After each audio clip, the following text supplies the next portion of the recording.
teman saya begitu tahu lihat ini ya talinya itu masih ketinggalan.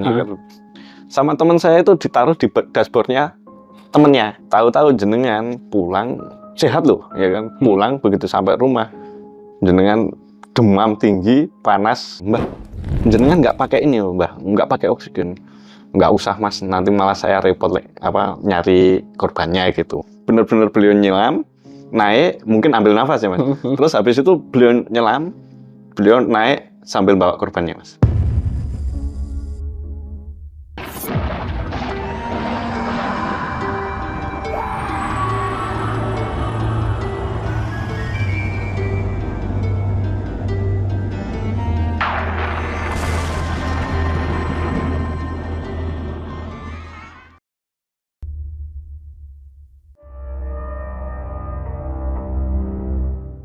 Assalamualaikum warahmatullahi wabarakatuh.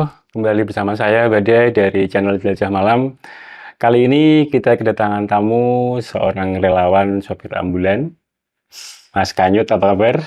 Ya baik Mas, alhamdulillah. Oke, malam ini Mas Kanyut mau menceritakan tentang apa ini? Oke, ya mungkin cuma cerita sharing-sharing aja ya Mas ya, pengalaman saya sebagai relawan ya, relawan di sebuah organisasi di Indonesia.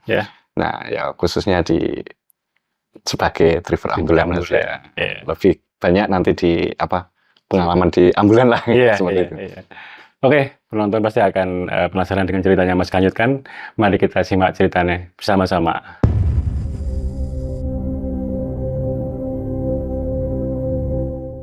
Kalau di Magelang kan ada dua sungai besar Mas ya, Progo sama Elo. Ya, tapi yang sering kejadian itu di Sungai Progo. Nah, kenapa Mas Elonya enggak? Kalau Elo itu cenderung ini Mas, kalau saya pribadi ya, menurut saya pribadi itu cenderung arusnya itu tidak terlalu besar Mas. Dibanding Progo ya. Kalau Progo itu benar-benar sekalinya besar itu udah kadang sampai meluap. Itu yang pertama. Terus yang kedua, kalau Sungai Elo itu ini Mas, kayak kalau di bahasa kita itu palung itu Mas, Yang palung air yang di bawah itu? Itu jadi gedung ya, kalau di kita ya gedung gitu ya. Kalau di bahasa kita kan gedung ya. Itu kalau Elo itu cenderung gedungnya itu kecil-kecil atau enggak dalam banget gitu Mas. Bagian sungai yang lebih dalam. Kalau di Progo itu benar-benar dalam dan arus bawah ya, namanya air itu kan ada istilah arus bawah ya. Nah, arus bawah itu pasti dia arusnya gede Mas. Besar. Gede, walaupun kadang di atas kelihatan tenang tapi di bawah arusnya besar. Ya karena air di bawah itu dia pengen keluar tapi nggak bisa Mas, jadi muter terus gitu. Seperti itu. Itu biasanya kalau di Sungai Progo itu ya beberapa kali kejadian sih Mas. Maksudnya beberapa kali itu ya lebih dari 5 kali ya saya istilahnya ada pengalaman di sungai gitu.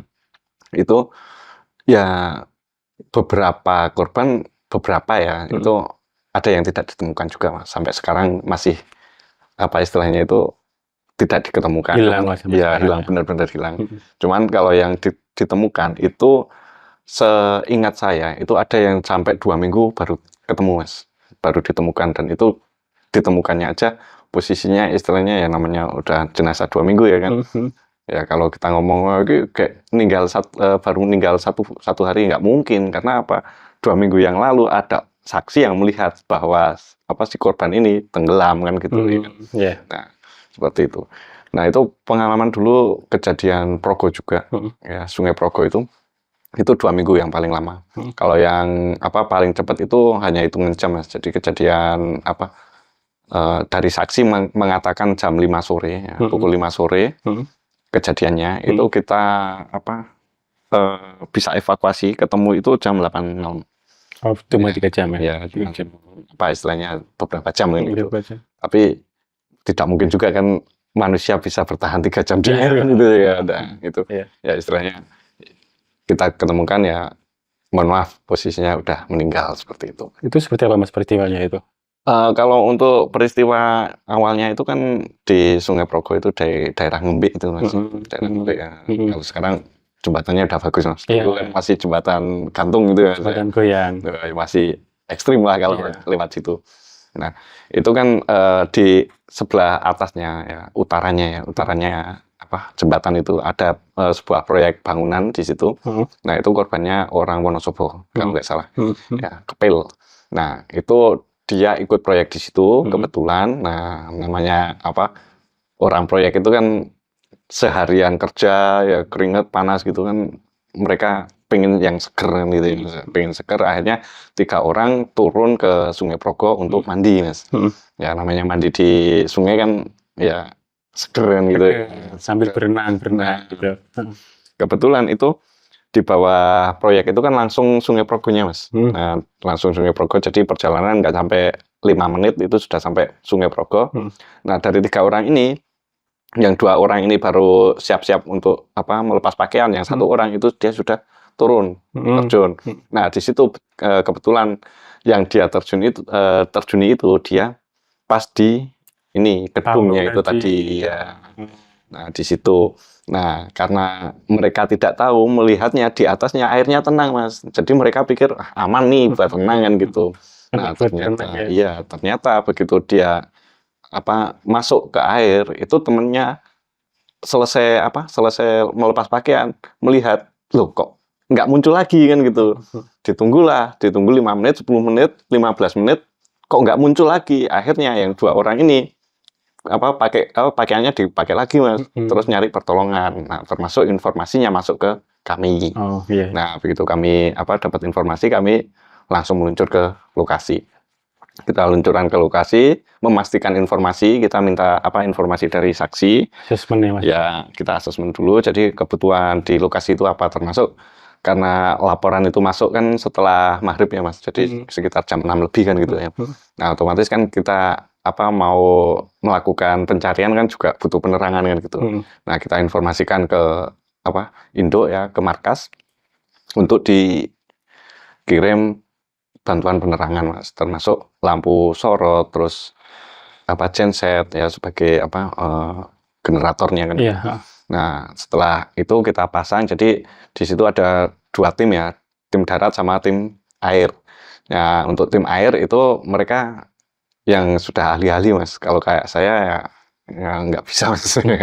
Kalau saya biasanya di tim darat ya. Tim darat itu termasuk pada waktu itu saya ambil di listriknya. Jadi saya masang beberapa lampu sorot untuk istilahnya untuk penerangan ya. Untuk penerangan. Terus untuk tim airnya itu prepare, ada yang pakai ban karena itu kan areanya kan nggak terlalu luas pertama, terus yang kedua posisinya itu kan di bulan-bulan musim kemarau gitu Mas. Surut ya? Ya surut. Jadi istilahnya itu kemungkinan langsung terbawa arus ke bawah itu kecil gitu Mas. Jadi kita fokus pencariannya cuma di area terakhir dilihat aja gitu. Nah, setelah itu beberapa orang kan karena itu dalam ya, itu ada yang prepare untuk nyelam. Jadi ada yang penyelam juga. Jadi ya kalau kejadian seperti itu kan kita tidak sendiri Mas. Jadi beberapa komunitas, beberapa lembaga organisasi itu mereka datang juga. Ya langsung mereka datang, terus kita bagi tim, bagi tugas. Yang memang punya keahlian menyelam ya silahkan menyelam. Kalau yang istilahnya nggak bisa bermain air ya kita sarankan untuk tidak turun ke air. Apalagi posisinya malam Mas, resikonya kan lebih besar ya kan. Jangan sampai istilahnya, kalau di istilah kami, korban tetaplah korban. Jangan sampai penolong menjadi korban gitu ya. Istilahnya kan di situ. Akhirnya beberapa penyelam turun Mas. Turun itu mulai dari setengah 7 ya, sekitar jam 18.30 itu sudah mulai turun sampai pukul 19 itu ada lebih dari 5 penyelam Mas. Itu coba muter-muter tetap nggak ketemu Mas. Nah, nggak ketemu, terus sekitar jam habis isya itu ya, berarti sekitar 19.30 lah Mas ya. 19.30 itu ada seseorang ya datang bawa itu Mas, ban gede itu Mas.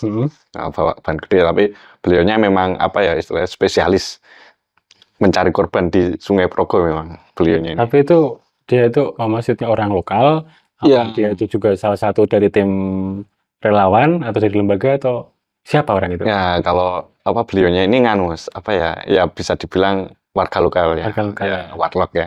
Warga lokal. Akamsi lah. Kalau bahasa kerennya akamsi. Jadi memang beliaunya ini nuwun sewu, apa ya, istilahnya beliau punya Kelebihan ya? ya, pertama kelebihan, terus kedua beliaunya itu mendedikasikan diri untuk pencarian korban khusus Sungai Progo. Ya sebenarnya nggak khusus Sungai Progo, khusus di air lah istilahnya gitu. Jadi di beberapa kali termasuk kejadian di sungai lain pun beliaunya datang juga, sempat melihat datang. Oh iya. Ya. Kalau beliaunya nggak nganu Mas, dalam artian apa ya? Beliau kan yang namanya warga lokal ya, ya warga lokal dan terlatih alam ya, alam. Medannya mengenal ya, medan. Pertama mengenal medan, kedua istilah kalau kita ngomong kan dari kecil aja udah mainnya di situ kan gitu ya kan. Jadi dia, saya kadang apa ya Mas, jujur apa ya, penasaran. Beliaunya itu kadang kalau menyelam itu kadang sampai 1 menit 2 menit gitu dia nggak muncul gitu Mas. Kadang kita yang di atas itu wah jangan-jangan malah tambah korban gitu ya. Tapi realnya nanti beliau udah naik lagi, terus dia menyelam lagi, terus biasanya beliaunya itu nyelam di beberapa titik gitu ya kan. Tanpa alat bantu ya. Alat bantu. Ya. Misal oksigen, ya, pelampung enggak. Ya kalau pelampung ya itu cuman ban aja itu. Ban aja itu dia cuman dipakai untuk apa, biasanya untuk renang itu Mas. Jadi dia pakai 1 ban di tangan, 1 buat apa ngayuh gitu. Jadi tenaga dia kan nggak banyak dikeluarin gitu. Ya itu. Nah, 7:30 beliau turun nih, ya kan, 7:30. Nah, itu kayak apa ya Mas? Ada ini apa? Ya nggak tahu ya, semacam ritual atau apa ya. Kebiasaan beliau lah. Nah, beliau punya nganu sendiri. Itu beliau pasti kalau untuk pencarian orang hanyut itu beliau pasti di titik terakhir dilihat. Nah, beliau biasanya itu akan berenang Mas, berenang ke seberang sungai. Terus di sana beliau berdoa. Habis itu beliau akan kembali lagi ke seberangnya apa titik awal beliau datang. Nah, jadi beliau di sini apa doa, terus nyebrang doa, terus balik lagi. Nah, setelah itu beliau akan ke tengah-tengah atau ke titik yang beliau apa istilahnya saksi lihat itu pertama kali. Oh bukan, maksudnya yang beliau yakini kemungkinan ada gitu loh. Nah, beliau akan datang ke situ, terus beliau langsung menyelam seperti itu. Nah, jadi kalau dari kami apa ya, orang-orang, kalau bahasanya orang-orang terlatih ya Mas ya, bahasanya orang-orang terlatih itu kadang kita justru takut ketika melihat beliaunya seperti itu, karena ya melihat tanpa alat, tanpa apa, tapi kan kita kalah kebiasaan Mas. Kalah kebiasaan, beliaunya lebih ahli lah gitu. Nah, dan sempat juga apa ya istilahnya beberapa kali itu kita ngobrol gitu ya kan. Kita tanya, nah, kan udah sepuh nih Mbah. Oh, udah sepuh ini. Udah sepuh ya, udah sepuh. Mbah, jenengan nggak pakai ini Mbah, nggak pakai oksigen. Nggak usah Mas, nanti malah saya repot apa nyari korbannya gitu. Jadi beliau itu apa ya, biasanya kalau berenang, kalau kita kan biasanya ya pakai celana yang ketat gitu ya kan. Beliaunya nggak pakai celana yang kombor gitu biasanya. Ya cuman pakai celana apa pendek kombor gitu aja, dia langsung gombrong gitu. Gombrong gitu. Nah, langsung nyelam. Nah, itu untuk kejadian yang itu di Ngembik itu 7:30 beliaunya menyelam di beberapa titik.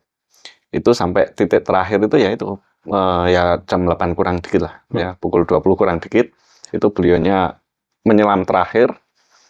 Terus beliaunya naik, nggak nyampe 1 menit beliau nyelam lagi di titik yang sama. Biasanya beliau kalau apa menyelam itu menyelam naik, beliau pindah, nyelam lagi, naik, pindah lagi itu Mas. Nah, kalau itu enggak, benar-benar beliau nyelam, naik, mungkin ambil nafas ya Mas. Terus habis itu beliau nyelam, beliau naik sambil bawa korbannya Mas. Nah. Dan apa ya yang bikin saya apa ya aneh, ajaib gitu. 5 penyelam itu enggak melihat sama sekali Mas. Padahal tadi udah di situ ya? Iya, di situ udah diselemi, di sekitar situ ya. Saya bisa bilang gini, kenapa Mas? Areanya itu nggak luas-luas banget Mas. Ya benar-benar nggak luas banget gitu, enggak. Kalau misalnya luas gitu orang 5 oke lah ya kan. Nah ini nggak luas, itu ibarat kata kalau kita ngomong ya, itu 5 orang rentang tangan gitu aja itu benar-benar kesisir gitu Mas. Tapi realnya nggak kesisir gitu. Nah ketika beliau ngangkat, Jadi begitu beliau turun, naik itu langsung diangkat. Itu yang diangkat kakinya, Mas. Kakinya korban, bukan tangannya, kakinya diangkat. Langsung dia bilang, ketemu gitu. Udah, beliau langsung minggir. Nah, teman-teman tim air yang bisa berenang, mereka pakai pelampung ya, Mas. Yang bukan penyelam ya. Itu mereka pakai pelampung, itu langsung pada terjun mendekati, Mas. Nah, mendekati terus dibantu untuk narik ke pinggir. Ya, ke pinggiran udah ditarik. Terus gantian tim kami ya kan bawa kantong jenazah kan gitu. Nah, terus dimasukkan, kita bawa ke masukkan ambulan, terus kita koordinasi. Nah, dari mbahnya tadi itu meminta jangan dibawa ke rumah sakit. Jadi langsung dibawa ke rumah duka gitu. Kenapa Mas alasannya? Nah, kalau alasannya ya itu Mas, kita nggak tahu Mas. Nggak mungkin juga kan tanya Mbah, kenapa nggak boleh, kan nggak bisa. Tapi secara SOP seperti apa Mas? Kalau SOP-nya kita ya harusnya bawa ke rumah sakit Mas. Karena apa? Di situ kan, mohon maaf ya Mas ya, namanya saksi mengatakan bahwa dia melihat korban. Itu kalau bahasanya dari pihak kepolisian kan belum bisa diyakini itu sebagai saksi, Mas. Ya, bisa jadi dia itu jadi pelaku, Mas. Betul. Iya enggak? Walaupun istilahnya dia teman dekat, itu kan ada kemungkinan dia pelaku. Makanya harusnya bawa ke rumah sakit, ada istilahnya visum atau otopsi misalnya seperti itu. Nah, yang jelas itu dicek lah sama rumah sakit harusnya kan gitu. Baru dibawa ke rumah duka harusnya gitu. Tapi itu pada waktu itu pesennya jangan dibawa ke rumah sakit, langsung rumah duka aja gitu. Nah, terus kita koordinasi. Setelah kita koordinasi, akhirnya ya sudah dari pihak keluarga juga istilahnya menginginkan langsung dibawa ke rumah duka, tidak bawa ke rumah sakit. Ya sudah kita antar, dan kita rencana awal karena maunya ke rumah sakit nih, rencana kita bawa ke rumah sakit, realnya kita antar sampai Wonosobo. Berarti posisinya itu kemungkinan besar dia itu kakinya di atas ya? Kalau itu nggak tahu kalau di bawahnya, tapi begitu diangkat itu ya dipegang kakinya, Mas. Ya, bukan tubuhnya, bukan tangannya gitu, tapi kakinya yang diangkat. Jadi saya beberapa kali istilahnya itu melihat sendiri gitu ya, melihat sendiri kejadian. Itu si Mbah ini turun, dia ngangkat korban itu selalu kakinya yang diangkat, Mas. Jadi karena kakinya yang pas di tangan dia atau gimana, saya juga nggak tahu. Tapi saya juga belum pernah nanya Mbah kenapa kok diangkat kakinya, juga belum pernah tahu. Tapi pasti ketika dia ngangkat korban itu pasti yang dipegang kakinya ya, pasti. Ya, yang saya lihat gitu ya. Kalau yang istilahnya saya nggak lihat kan, ada juga yang saya nggak lihat, tahu-tahu udah ketemu ya, informasi ya, titiknya beda, saya jauh. Wah, ketemunya di sini, masih di atas gitu. Nah, seperti itu. Nah, kita antar ke Wonosobo, akhirnya kita pulang. Setelah pulang, nah, karena saya di tim listrik ya, ambulan pergi, kita beres-beres listrik ya Mas ya kan. Nah, terus kita balik. Nah, setelah itu kita evaluasi. Jadi setiap kegiatan di tempat kami itu selesai, kita evaluasi termasuk di penggunaan alat, Mas. Jadi kita cek ulang, ada alat yang ketinggalan atau jadi rusak setelah dipakai kan gitu. Udah. Nah, terus ada juga kejadian yang mungkin di tahun kemarin, Mas. Belum ada 1 tahun ini ya. Itu di daerah Bandungan, Mas. Semi Bandungan ini. Jadi dekat Pasar Babrik, naik dikit. Di situ juga untuk kronologinya ya, kronologi dari istilahnya saksi itu kan 3 orang. Itu korban ini warga lokal, Mas. Bukan orang jauh. Malah warga lokal. Ya, kalau yang tadi di Ngembe itu kan dia nggak tahu wilayah kan gitu. Tapi kalau yang ini, yang terakhir ini benar-benar warga situ aja. Dan dia memang biasa ini Mas, jala ikan itu Mas. Bukan mancing tapi jala gitu ya, jala ikan. Nah, dia bertiga itu turun untuk jala itu. Nah, katanya maghrib Mas. Maghrib itu informasinya ada banjir dari atas. Nah, karena yang 2 ini masih agak dekat dengan pinggiran, mereka balik. Ya, yang 1 orang ini agak tengah Mas. Dia bukannya balik, tapi dia akan ke arah seberangnya Mas. Harapannya dia lebih dekat situ kan gitu. Tapi kenyataannya malah kena banjir. Kebawa lah, tersebut banjir. Jadi yang 2 orang ini langsung lapor ke kepolisian, ke pihak desa, kepolisian. Terus informasi itu disampaikan ke beberapa komunitas pencarian ya, SAR ya, Search and Rescue. Yeah. Nah, termasuk masuk ke informasi ke kita. Kita pastikan dulu. Informasi masuk itu sekitar jam 8:30, 9. Kita datang ke TKP, tim kami datang ke TKP. Terus kita gali informasi, kita asesmen, terus kita musyawarah untuk renov ya, rencana operasinya seperti apa kan gitu. Nah, setelah kita renov, dikumpulkan, termasuk dari lembaga pemerintah juga memutuskan untuk pencariannya itu akan dilakukan di esok hari, mengingat musim hujan, kondisinya malam Mas, ya kan, resikonya kan lebih besar ya kan. Yeah. Nah, akhirnya untuk renovnya itu 2 Mas, 1 di pencarian di sungainya dilakukan esok hari. Yang kedua itu pemantauan boleh tapi dilakukan di jembatan-jembatan Mas. Jadi tidak boleh di bibir sungai, ya, karena resikonya kan lebih besar. Tahu-tahu banjir bawa repot. Nah seperti itu untuk renovnya. Nah, itu hari malamnya. Terus hari berikutnya kita datang lagi nih Mas. Kita datang lagi itu baru ketemu itu sampai hari ketiga Mas.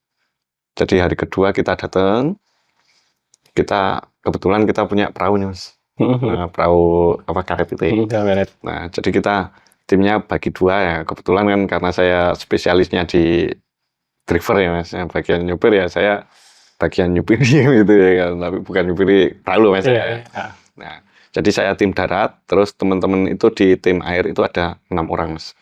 Nah, kalau standarnya kan kalau untuk perahu karet itu kan 5 orang ya. Nah, ini karena kita istilahnya butuh regenerasi. Nah, kita tambah 1 orang lagi untuk istilahnya itu belajar bareng gitu ya. Sekalian belajar, learning by doing kan gitu ya. Mumpung ada kejadian sekalian.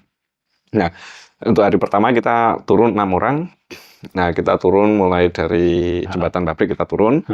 Terus kita naik sampai Borobudur sini Mas. Jadi saya agak lumayan lama Mas. Nungguinnya ya di mobil ya sampai ngantuk-ngantuk gitu ya.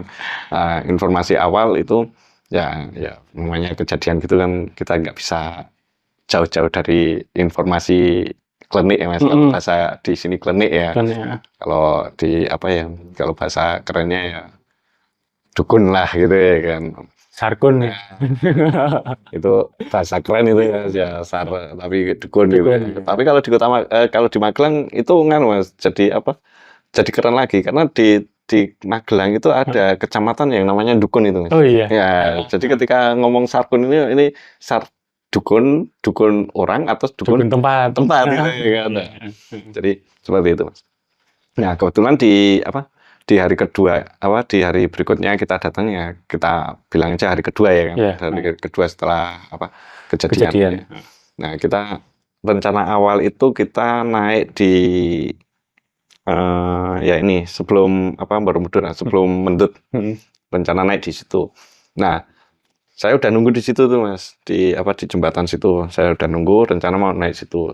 Nah, akhirnya begitu saya nunggu, perahu belum datang, ada datang nih satu tim ambulan menginformasikan bahwa korban itu kemungkinan besar di bawah jembatan itu. Jadi dari jembatan itu sampai jembatan Mendut.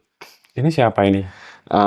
Ini relawan juga? Ya, dari sebuah kelompok relawan informasinya, dan kebetulan itu relawan setempat sini aja, dekat-dekat sini. Jadi mereka istilahnya lebih paham wilayah. Kan? Jadi biasanya informasinya gitu. Biasanya daerahnya sana itu Mas pas tikungan kan gitu. Nah, ini kan kita nanggung nih kalau mau naik kan dari Siguk Mas, jembatan Siguk. Jembatan Siguk sampai jembatan Mendut itu kan cuman jarak perjalanan nggak sampai 1 jam itu Mas ya kan. Terus di situ gimana nih, lanjut nggak? Ya udah lanjut aja, orang nggak nyampe 1 jam gitu kan. Akhirnya kita tapi nggak berani nih karena medannya kita nggak kenal gitu. Terus akhirnya dari tim relawan tadi yang ngasih informasi ini, mereka ada yang ikut 1 orang. Nah, tim kami naik 1 orang karena udah 6 orang kan. Nah, jadi salah satu harus ngalah untuk digantikan orang baru kan gitu. Karena ya memang kapasitasnya kalau lebih dari 6 kan malah resiko kan lebih besar kan. Karena kan kalau untuk Progo itu sungainya besar ya kan, arusnya juga udah gede. Nah, kalau bahasa kerennya itu jeramnya juga agak ekstrim juga kan gitu. Jadi kalau kita nggak tahu nggak tahu wilayah, nggak tahu situasi, bisa jadi malah kita jadi korban kan gitu. Nah, akhirnya di titik yang istilahnya dicurigai biasanya kan gitu ya. Dicurigai biasanya gitu. Itu kita benar-benar cari di situ. Nah, tapi tidak membuahkan hasil, terus akhirnya turun sampai di Mendut. Nah, ketika di Mendut ya udah kita naikkan perahunya karena untuk dari Mendut ke bawah itu lebih besar lagi resikonya Mas, karena di situ kan dikit lagi udah ketemu sama Kali Elo Mas. Ya, ada pertemuan dari Sungai Progo sama Sungai Elo itu kan berarti kan debit airnya lebih banyak lagi, resikonya lebih besar lagi. Akhirnya kita naik karena juga udah lumayan sore. Nah, kita naik terus kita koordinasi dengan posko lapangan yang ada di Semi itu ya di Semirejo itu. Terus informasinya dari sana untuk operasi akan ditutup pukul 5 jam 5 sore atau pukul 17 gitu. Udah kita ikut aja, terus kita nunggu di sini. Terus itu sudah sekitar jam 3 langsung udah habis adzan asar ya. Adzan asar itu kan berarti lebih jam 3. Terus kita istirahat sebentar, perahu naik, kita tali, kita balik lagi ke posko, kita laporan. Jadi SOP-nya seperti itu Mas, kalau di kejadian luar biasa ada posko lapangan, itu kita datang laporan di posko. Ketika kita mau pulang itu juga harus lapor lagi Mas. Jadi jangan sampai istilahnya tadinya kita datang terus kita hilang, posko nggak tahu, ya kan? Ini kan bahaya lagi ya kan, korbannya nambah ini. Padahal orangnya udah pulang, udah makan enak kan, repot kan gitu. Nah seperti itu Mas. Nah terus hari ketiga kita prepare lebih siap lagi Mas. Kita lebih siap lagi.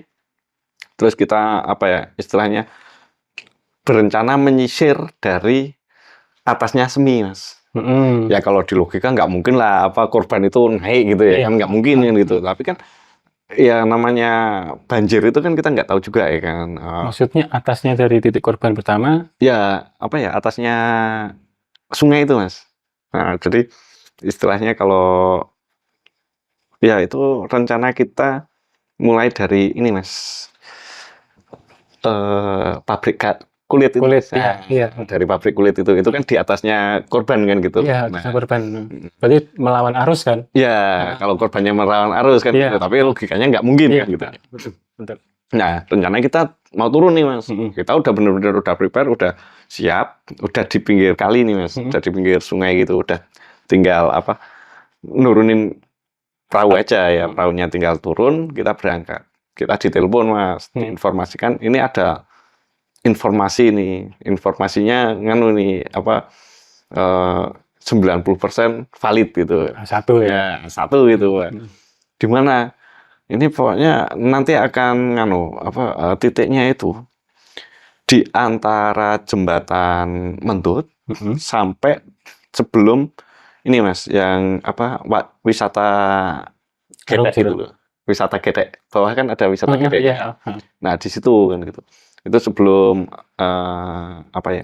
kalau di sini namanya Ancol Mas. Bigo. Ancol Bigo. Iya. Nah, sebelum itu. Terus akhirnya karena informasinya ini kita dapat informasi dari orang yang kita kenal dan mengatakan seperti itu, ya kita sampaikan lagi ke komandan lapangannya Mas. Ya, komandan lapangannya mengatakan ya sudah laksanakan, ya udah. Akhirnya perahu kita naikkan lagi Mas, karena rencana kalau pakai perahu dari pabrik kulit sampai sini aja kan udah 3 jam lebih Mas, ya kan kelamaan kan gitu. Akhirnya kita ambil jalur darat, kita naikkan lagi pakai mobil, kita kejar, kita startnya di sini Mas, di Mendut. Ya Mendut kita turun, tapi sebelum turun kita koordinasi dulu di sini, terus kemungkinan di sini Karena kita memang nggak tahu wilayah sini, dan kebetulan untuk hari ketiga itu kita cuman yang di perahu cuma 5 orang. Jadi kita berangkat 6 orang tambah saya. Nah, jadi ini baru 5 orang, ketambahan 1 orang informan yang tahu wilayah sini, otomatis kan gitu. Nah, estimasi dari Jembatan Mendut sampai wisata Gedek itu tadi, itu estimasinya itu hanya 40 menit, Mas. Tapi realnya sampai 3 jam.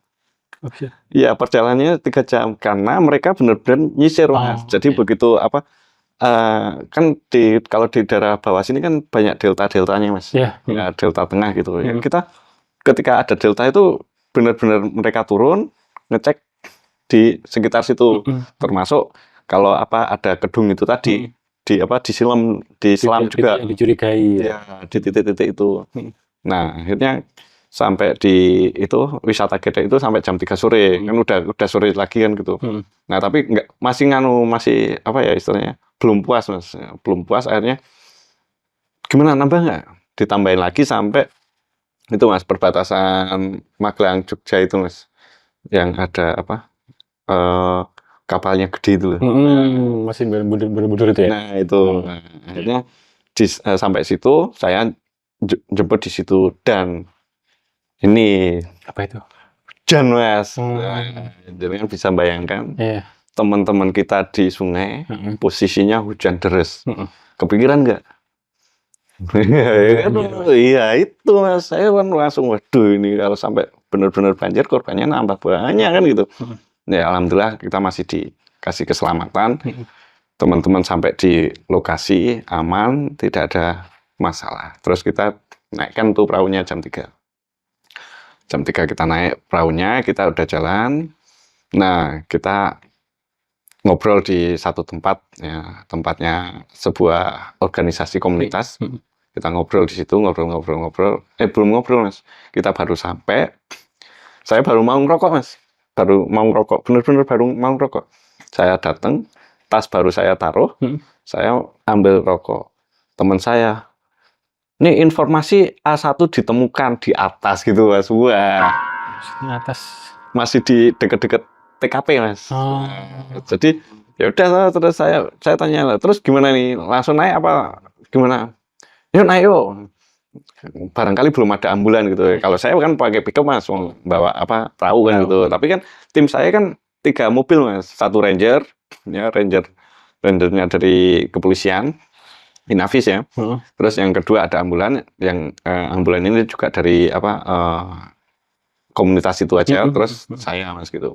Anda bisa bayangkan ya.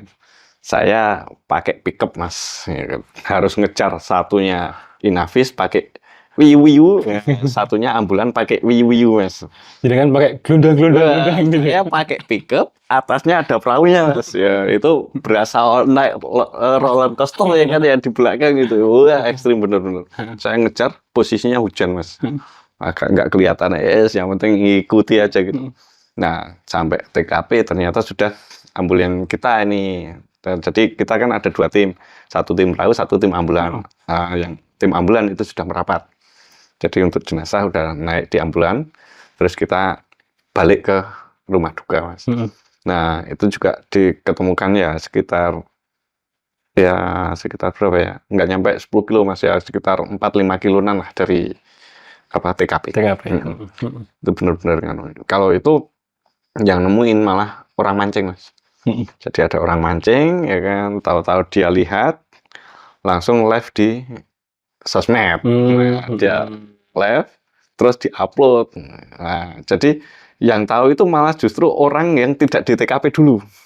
Ya, jadi orang-orang yang pegang HP udah tahu, yang di TKP malah justru nggak tahu. Iya, gitu. Ada yang pegang HP, baru ini ditemukan di sini ya, baru kita luncuran. Nah, enaknya kalau sekarang kan gitu, Mas. Dikit-dikit upload, nah udah tahu lokasi kan. Gitu. Ini di daerah Sindas, Mas. Kecang sana? Pancuran, Mas, itu. Pancuran, Mas. Nah, itu sungainya itu kecil, Mas. Enggak, kalau Progo oke lah, gede kan. Nah, ini sungainya itu kecil. Kalau ngomong lebar itu ya paling sekitar 10 meter sampai 15 meter lah. Tapi memang di situ ada gedungnya itu tadi. Ada gedung, 1 gedungnya. Nah, informasinya, jadi informasi yang kita terima itu gini Mas. Tadi malam ada kejadian 2 orang itu lari Mas. Nah, Lari olahraga maksudnya? Atau ini apa ya istilahnya pelarian? Dia dalam pelarian? intinya ini dalam pelarian gitu ya. Oke.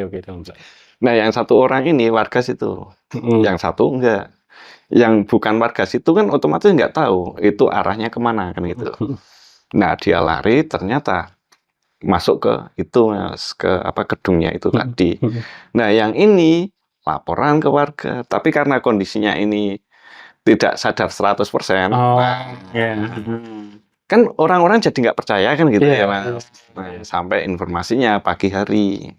Pagi hari ini melaporkan lagi, termasuk dari keluarga korban juga mencari. Karena apa? Handphonenya si korban ditelepon juga sudah tidak bisa. Ya, sudah tidak bisa ditelepon.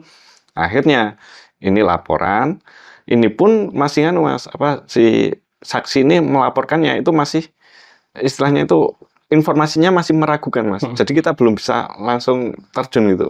Nah, katakanlah itu kan apa hari pertama ya, karena kejadiannya malam kan hari pertama ya. Hari pertama kita datang juga bingung Mas untuk renopnya karena apa? Informasinya belum A1. Jadi kita benar-benar hanya pemantauan dari apa bibir sungai aja gitu loh. Karena kayak bekas-bekas orang lewat gitu nggak ada Mas. Nah, sedangkan di situ kan rumputnya tinggi-tinggi Mas. Kalau ada orang lewat kan harusnya kan ya kelihatan gitu ya kan. Itu nggak kelihatan. Terus akhirnya sampai sore dari pihak apa pemerintahan yang ngurus ini memutuskan untuk dilaksanakan pencarian di hari berikutnya Mas. Karena itu kan udah sekitar jam 5 Mas. Kan tidak mungkin menyelam jam 5 sore itu kan. Logikanya nggak masuk kan gitu. Nah, akhirnya dilakukan lagi di hari kedua. Untuk hari kedua itu kita start jam 8 Mas. Kebetulan pada waktu itu saya diminta untuk standby ambulan Mas. Ya kebetulan karena apa drivernya ambulan kurang, saya standby di ambulan. Jadi saya nggak ikut ke lokasi, nggak ikut ke sungainya gitu Mas. Nah, itu kita tidak pakai perahu Mas, karena untuk sungainya itu tidak memungkinkan dilewati perahu gitu loh. Jadi kan memang sungai kecil itu Mas, benar-benar nggak memungkinkan. Jadi dari damkar sama dari SAR ya SAR nasional itu mereka turun untuk penyelaman. Nah, jadi itu dua orang kalau nggak salah. Itu menyelam itu pukul 8 lebih 10 menit, pukul 8.30 itu ditemukan Mas. Padahal katanya ini malamnya itu banyak yang nyelam juga Mas. Sedangkan kalau di kita kan kalau udah apa istilahnya ditutup ya udah nggak ada kegiatan gitu loh. Tapi kan kalau warga lokal apalagi non sewu Mas, misalnya jenengan dari pihak keluarga otomatis kan kalau ada mau bantu Pak tak bantu tak selam otomatis jenengan boleh kan gitu ya kan. Gimana caranya korban itu segera ketemu kan gitu. Nah, itu malam itu katanya lebih dari 10 orang itu nyelam Mas. Nyelam nyari di situ tuh, nggak ketemu Mas. Tapi begitu paginya itu nggak nyampe setengah jam ketemu. Benar-benar keangkat gitu. Itu secara di lapangan itu kenapa Mas? Apakah karena mungkin beda pindah posisi atau seperti apa? Itu kemungkinan bisa Mas. Pertama, jadi ketika misalnya nih posisi seperti ini ya, si korban tadinya di sini ya. Ketika di sini ada yang nyelam, dia geser bisa jadi loh ya. Ini kan asumsi saya sendiri kan gitu. Terus kalau informasi dari non-sewu ya tadi itu sarduk gitu ya, sarduk itu informasinya ya itu Mas. Ini tidak akan ketemu malam. Ini kalau mau ketemu siang gitu katanya gitu ya. Mungkin secara logika mungkin lebih kelihatan gitu itu. Terus yang ketiga ya itu tadi, yang ketiga ya itu di antaranya kan namanya malam itu kan nggak ada penerangan juga ya ada penerangan tapi kan minim ya terbatas. Mungkin seperti itu kalau logika saya sih maksudnya seperti itu. Termasuk dulu saya pernah ikut sebelum saya ikut organisasi ini kan ada pernah kejadian apa orang hanyut juga gitu. Saya penasaran Mas, penasaran saya ikut apa pengamatan ya, pengamatan di bibir sungai gitu ya, lihat-lihat gitu ya. Ya karena kepo aja kan, ikut banyak orang satu kampung gitu yang bapak-bapak gitu pada liatin sungai, saya penasaran ya udah ikut aja gitu. Ya kalau malam itu memang kan Mas kalau kita lihat sungai air lewat gitu tuh ya kayak jadi kayak apa ya? Plastik aja itu kayak itu apa kan gitu ya. Kalau siang kan lebih kelihatan itu plastik. Orang kadang siang ya tadi yang saya ceritakan itu ya yang di bawah yang kita start dari Mendut itu ya.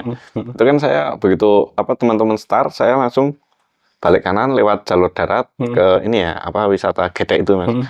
Di sana kan otomatis saya nungguin ya Mas. Nggak mungkin kan saya nungguin di mobil gitu kan, pasti di pinggir sungai kan gitu ya. Di pinggir sungai gitu lihat ada yang lewat kayak kepala jebule kelapa. Beda dikit ya Mas. Ternyata kelapa nggak jadi. Nggak beda, cuma diwolak-walik kepala sama kelapa ya. Cuman kebalik aja. Ya itu kadang apalagi malam ya kan. Kalau ini yang lebih kita bicara mistisnya Mas. Pernah nggak mungkin jenengan ataupun mungkin teman-teman dari teman relawan ini yang menemukan atau mengalami yang agak di luar nalar itu ada nggak Mas? Ya ada sih Mas. Ada ya. Contohnya? Itu kalau ini kan Mas, kalau kita ngomong logika ya benar-benar nggak masuk logika sih Mas. Kalau menurut saya loh ya. Jadi ada kejadiannya udah lama sih Mas, sekitar 5 tahun yang lalu. Itu kejadian di kolam renang itu Mas. Kolam renang. Anda bisa bayangkan kolam renang itu sekeruh-keruhnya itu nggak mungkin nggak kelihatan bawahnya. Betul. Iya kan? Betul. Apalagi biasanya kalau kolam renang itu 3 kali atau ada jadwal khusus untuk dibersihkan. Nah, betul sekali. Ini kejadiannya di Pirian Mas. Di Pirian itu. Nah itu kalau di logika itu nggak masuk akal. Kolam renang, bawahnya kelihatan semua. Yang lihat keliling kolam itu orang semua Mas. Ya kan harusnya kan kelihatan nih Mas. Kalau memang orang tenggelam, itu kan kejadiannya kan anak kecil ya kan dilaporkan tenggelam ya kan. Kalau kejadian kecelakaan, kalau kita ngomong kecelakaan ya, secara logika secara medis itu kecelakaan itu kan begitu orang tenggelam ya kan dia akan naik lagi Mas, ngambang. Ketika dia istilahnya tenggelam, dia nggak bisa nafas, itu kan dia nanti akan naik kan gitu. Karena di sini nggak ada yang nyangkut loh Mas. Ya, kita ngomong kolam renang kan nggak ada nyangkut. Kalau di air kayak sungai kan, nyangkut di batu lah, atau nyangkut di apa kan bisa. Ya. Tapi kalau kolam kan harusnya dia naik kan. Nah itu nggak naik Mas. Dan benar-benar informasi itu nyebar, langsung benar-benar ada yang nyari gitu. Istilahnya ada informasi hilang. Tapi hilangnya di kolam renang kan gitu. Nah akhirnya kolamnya itu sempat disedot Mas. Cuman memang tidak semua habis ya karena ya kapasitas segitu kan kolam renang gede kan. Nah akhirnya informasi yang saya terima ya, informasi yang saya terima itu yaitu tadi yang dari Sarduk itu katanya ini anak ini benar-benar tenggelam gitu. Tapi dilihat nggak kelihatan. Nah, akhirnya ada teman saya, ini kebetulan teman Mas, benar-benar teman saya. Itu kan beliau juga agak ngerti gitu, Nah, beliau istilahnya itu ritual di situ. Beliau ritual, megang airnya. Beliau udah turun, udah menyelam, udah renang sana sini nggak ketemu. Nah, beliau ritual, megang airnya. Terus beliau bilang sama orang tua si korban, saya minta bantalnya si anak, bantal yang biasa dipakai gitu, ya, bantal tidur gitu. Ya akhirnya sama pihak keluarga dikirimi Mas, dibawain bantal tidur. Teman saya turun ya, renang, nggak nyelam ya, cuma renang. Terus bantal itu cuma disapu gini Mas, set gitu. Si korban itu langsung naik Mas, langsung ngambang itu di air itu. Padahal tadinya nggak kelihatan. Masuk akal nggak? Tidak masuk akal. Nah ya makanya saya heran. Dan itu bukan cuman istilahnya itu informasi ini, saksinya bukan cuma 1-2 orang. Mas. Nah ya kan, maksudnya gini, kalau memang itu istilahnya itu nggak masuk logika, cerita ngawur, ya kan? Itu saksinya kan cuma 1-2 orang, itu aja mungkin teman dekat, ya kan? Untuk apa istilahnya membesarkan informasi, gitu. Tapi realnya itu orang yang nggak kenal, yang masih di situ pun melihat, dan masyarakat, dan masyarakat loh ya, bukan hanya teman-teman dari apa istilahnya teman-teman dari relawan aja, tapi masyarakat umum juga di situ melihat sendiri gitu. Saya pernah mendengar berita itu dan heboh memang seperti itu kejadiannya. Ya itu termasuk apa kejadian beberapa kali yang tadi saya ceritakan yang apa di Semirejo itu juga apa informasinya kasurnya yang biasa dipakai si korban ini itu juga sampai di apa hanyutkan itu katanya. Terus bantalnya juga katanya gitu.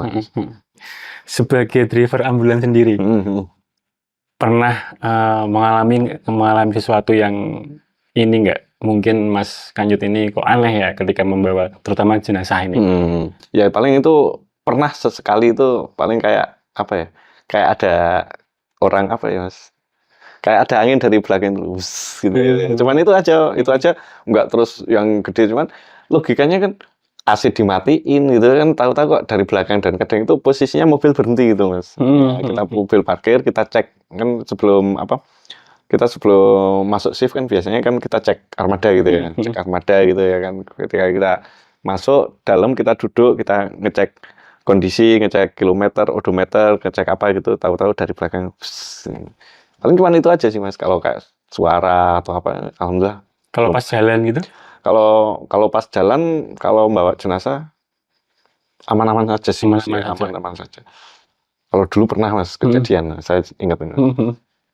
Jadi kejadiannya itu simple Mas. Kita bawa jenazah nih, ya kan. Tapi bukan saya, teman saya. Tapi karena ini di apa istilahnya organisasi saya kan otomatis saksinya banyak, ya kan? Bukan istilahnya, walaupun saya bukan sebagai apa pelakunya, tapi kan yang cerita udah banyak gitu. Nah, bawa jenazah. Nah, karena jenazahnya ini kita takut, ya namanya jenazah kan nggak bisa pegangan Mas, ya kan. Nah, kita tali lah Mas, ditali sama apa berangkarnya, bahasanya apa ranjangnya itu ya, ranjangnya itu kan kalau bahasa kita kan berangkar itu. Nah, itu ditali. Nah, talinya ini kan kita nyari praktisnya Mas, ya kan? Diambil dari kain kafannya. Nah, biasanya kan udah disiapin tuh dari rumah sakit tuh. Kalau mau ditali, kita udah dikasih talinya. Nah, udahlah ditali. Nah, kebetulan Mas, si tali ini yang namanya mungkin panik atau gimana ya kan. Si tali ini ketika ngelepas masih ada yang ketinggalan di dalam ambulans. Ya tali yang buat itu ngikat si jenazah ini sama berangkarnya itu Mas. Itu ketinggalan di ambulan Mas. Nah, ketinggalan di ambulan, tahu-tahu malam-malam ya sekitar jam 2-an itu. Sirine nyala sendiri Mas. Bener-bener nyala gede gitu Mas. Maksudnya bukan yang kecil gitu enggak. Dan itu enggak ada orang dan posisinya sirine itu off Mas. Kan kita ada on off-nya ya. Nah, teman-teman yang standby itu kan kaget Mas, pada langsung keluar terus nyari kok bisa nyala kan gitu. Begitu pintunya dibuka, mati sirinenya Mas. Nah, benar-benar itu kejadian itu sekitar tahun berapa ya? 18-19 lah. 2018-19. Nah, setelah itu siangnya dicek. Nah, ini jadi pengalaman Mas, ketika ada kejadian gitu. Kita sudah ada SOP baru, setelah kita bawa jenazah harus segera dicuci Mas, ya dicuci, nggak hanya sekedar dibersihkan tapi dicuci termasuk dalam dan luarnya. Jadi kalau misalnya masih ada kembangnya atau apa itu benar-benar bisa hilang gitu. Nah, istilahnya kocaknya lagi nih Mas, kocak nih. Teman saya begitu tahu lihat ini ya talinya itu masih ketinggalan. Sama teman saya itu ditaruh di dashboardnya temennya. Ya, jadi misalnya ini saya dapat nih, tak taruh dashboard motornya jenengan gitu. Tahu-tahu jenengan pulang sehat loh, ya kan? Pulang begitu sampai rumah jenengan demam tinggi, panas. Ya kalau bahasa kita masuk angin lah gitu Mas. Padahal barusan enggak apa-apa gitu. Nah, akhirnya jenengan balik lagi kan beda hari balik lagi tanya aku wingi ora apa-apa. Saya kemarin tuh enggak apa-apa gitu ya. Sekarang rasanya gini. Tapi dia masih bisa motoran gitu. Terus saya ingat, oh apa gara-gara itu ya kan gitu. Nah, akhirnya saya ngomong, itu po yo ambil aja, ambil. Terus saya pasrahkan ke keluarga pasien, keluarga itu jenazah, dipasrahke, kita minta untuk dikuburkan jadi satu sama itu. Nah, setelah itu dikuburkan, teman saya yang demam itu langsung sembuh, Mas. Nah, jadi itu aja sih kalau untuk pengalaman yang ekstrim ya. Kalau untuk pengalaman beberapa kali, ya alhamdulillah kalau saya belum pernah sih, Mas. Cuman kalau teman-teman yang bawa ini ya, biasanya orang yang istilahnya itu parah banget, Mas. Ya, kayak kalau bahasa luka berat ya? Ya kadang luka berat, kadang atau misalnya memang dia sudah penyakitnya udah kronis gitu tuh. Nah, terus sampai ada kejadian meninggal di jalan. Maksudnya bukan ditabrak di jalan kayak ya, tapi posisinya udah di ambulan. Tapi dia meninggal di jalan, di perjalanan, bukan di jalannya, di perjalanan. Itu kata teman saya yang driver, itu rasanya itu mobil itu kayak ada yang ini, Mas. Kayak ada yang apa ya? Jendoli. Kayak ditarik ya. Kayak ditarik set gitu. Jadi tenaganya mobil itu yang tadinya udah kita jalan 60 km gitu, tahu langsung turun, padahal gas nggak diturunin, tahu-tahu turun. Dan berasa kayak ada beban gitu, Mas. Jadi pengalaman beberapa kali di teman-teman ambulan itu seperti itu. Jadi kayak kita tahunya begitu beban ini itu kejadiannya nggak lama loh, Mas. Nggak nyampe 1 menit gitu udah biasa lagi gitu loh. Nah itu ketika udah biasa lagi, kadang kita kan lihat dari spion gitu kan, udah biasanya monitor kan kalau kita pakainya ini ya, Mas, oximeter ya. Itu alatnya kan ditaruh di ini jari, kan yang jari tengah atau telunjuk gitu, jatuh jari itu biasanya di situ udah nggak kedeteksi untuk detak jantungnya, Mas. Meninggal di jalan gitu. Nah, tahu-tahu itu biasanya kan kita kalau kondisi memungkinkan kita istilahnya ada yang namanya RCP ya, Mas. Resusitasi ya. Kita usahakan resusitasi di jalan. Ya, walaupun ya kalau kondisinya seperti itu biasanya ya menurut saya biasanya tetap 14 ya kan. Karena itu udah ada tandanya gitu kan. Tapi kalau kejadian yang henti jantung, hanya henti jantung biasa nggak ada tandanya, itu biasanya kita RCP kita BHD di jalan itu biasanya sampai rumah sakit itu masih bisa dilanjutkan di rumah sakit itu beberapa kali naik lagi, Mas. Maksudnya urip naik hidup lagi gitu. Nah itu tapi di beberapa kasus itu akhirnya juga meninggal lagi gitu. Jadi walaupun apa karena istilah vaskes kita yang masih kurang atau gimana saya nggak tahu, tapi secara teori itu kita sudah mempraktekkan apa yang kita sudah dapat gitu. Oke, ini sebelum yang terakhir saya tanya yang terakhir ini untung dari temennya tadi nggak buat pesugihan, kan ada pesugihan tali pocong itu kan. Emang ada itu? Tapi itu kan bukan tali pocong loh, Mas. Iya kan? Bukan tali pocong loh. Katanya kalau tali pocong kan yang buat nalini ya. Kalau itu kan udah tali jenazah. Iya, udah jenazah, cuman di tali biar nggak gending. Gitu. Besok kita ganti pesugihan tali jenazah. Wah, masuk. Gimana mau coba? Enggak. Oke, Mas, yang terakhir tadi mungkin ini agak apa ya? Tapi mohon maaf sebelumnya tapi karena ini jadi pertanyaan saya pribadi ya. Ini Mas, kan ini kan ambulan atau apapun yang model-model transportasi yang buat kegiatan seperti itu. Kalau bagi orang-orang yang butuh ataupun siapapun, kan kadang-kadang kita nggak tahu ya ada kecelakaan ataupun ada kejadian KLB tadi. Seandainya dia butuh itu, ini kadang-kadang orang itu pasti kadang dia bilang Mas, dan nggak misalnya kita telepon ambulan atau calling ambulan itu nanti bayar, nanti kita kasih ongkos. Nah itu tuh, biasanya ataupun itu seperti apa, Mas?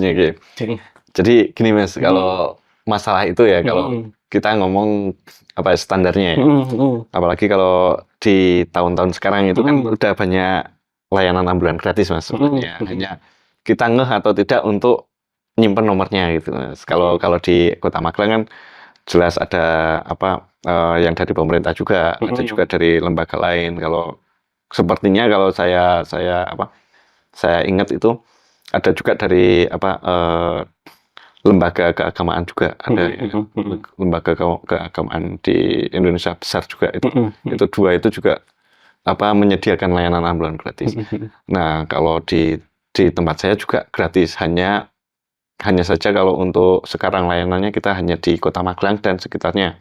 Dalam artian kalau misalnya agak luar kota dikit, kalau misalnya kayak Temanggung atau misalnya ke Jogja gitu, kita sementara belum bisa, Mas. Hanya itu aja. Jadi kita, tapi benar-benar kalau kita gratis, Mas. Ya, benar-benar kita menyediakan gratis karena kebetulan kan untuk operasional kami itu berasal dari masyarakat juga, Mas. Ya, kalau dari ambulan dari rumah sakit itu memang bayar benar, ya, Mas. Tapi untuk fasilitasnya kan beda, Mas. Ya, jadi kalau untuk ambulan rumah sakit itu kan biasanya kan mereka disesuaikan dengan pasien yang dibawa, Mas.